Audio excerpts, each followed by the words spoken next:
Waheguru Waheguru Waheguru. Good morning to you all. Today's morning Hukamnama from Shri Darbar Sahib Amritsar is by Shri Guru Arjan Dev Ji in Rag Sorat Ang 616 of Shri Guru Granth Sahib Ji. Let's read it, understand so that we can implement in our day-to-day life.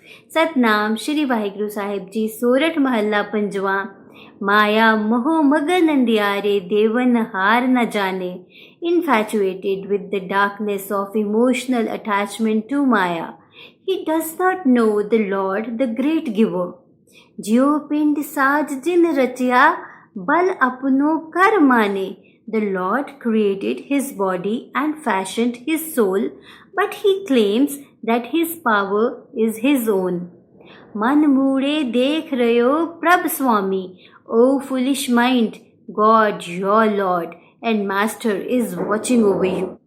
जो किछ करे सोई सोई जाने रहे न कछुए छानी रहाओ. Whatever you do, he knows. Nothing can remain concealed from him. Now let's relate this with our day-to-day life so that we can implement it today.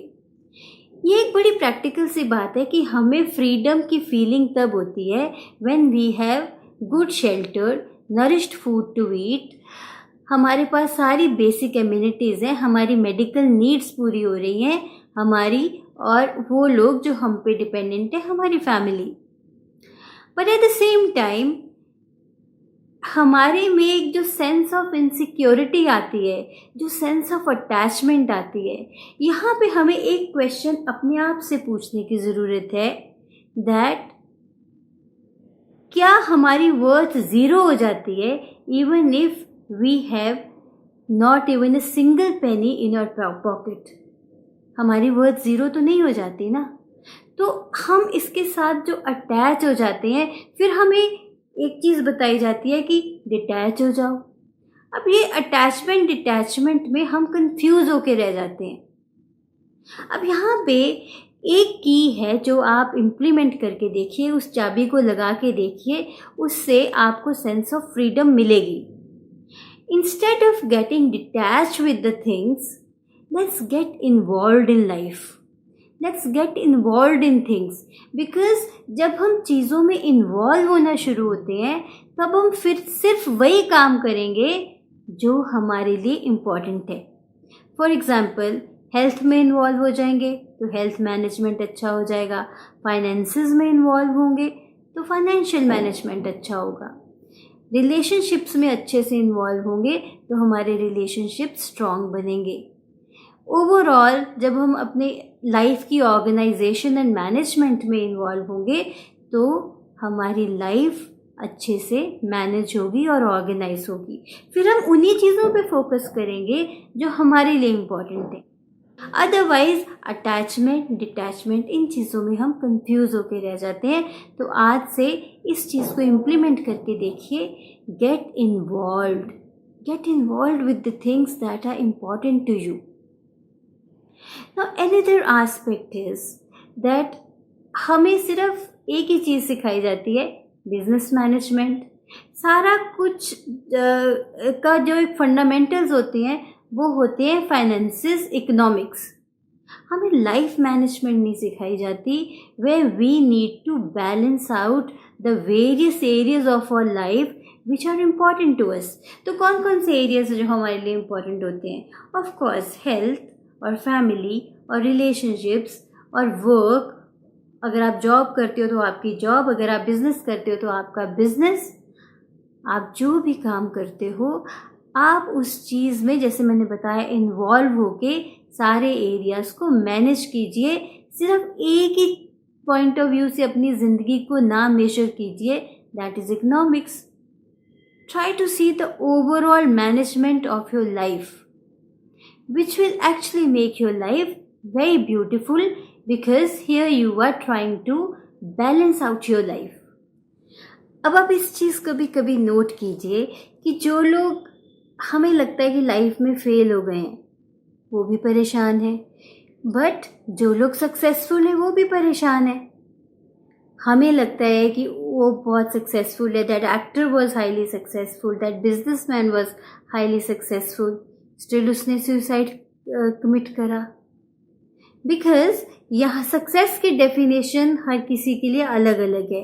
अब जो लोग हमें सक्सेसफुल लगते हैं, एक चीज़ आप अपने आप से क्वेश्चन कीजिए कि सक्सेस जब हम किसी भी फील्ड में गेन करते हैं तब हम ज़्यादा खुश होते हैं, या जब हम 5 साल के थे और जिस फ्रीडम से हम रहते थे तब हम ज़्यादा खुश हैं? Because when we are trying to seek the success, there also we are only focusing on success, we are only focusing on achievement. There also we are not balancing our life, we are not balancing the various areas of our life. इसीलिए कुछ successful लोग जो in terms of finances, in terms of their achievements बहुत successful हैं, but inside of them they are not happy. Some of them get so many diseases, and some of them we have seen committing suicide also. Then of course whatever we do, almighty हमारे कर्म नहीं decide करता, हम करते हैं कि जो present moment में हम एक्शन ले रहे हैं उसी से ही हमारे कर्म बनते हैं. So that's why it's very important to get connected with Almighty so that we do right deeds.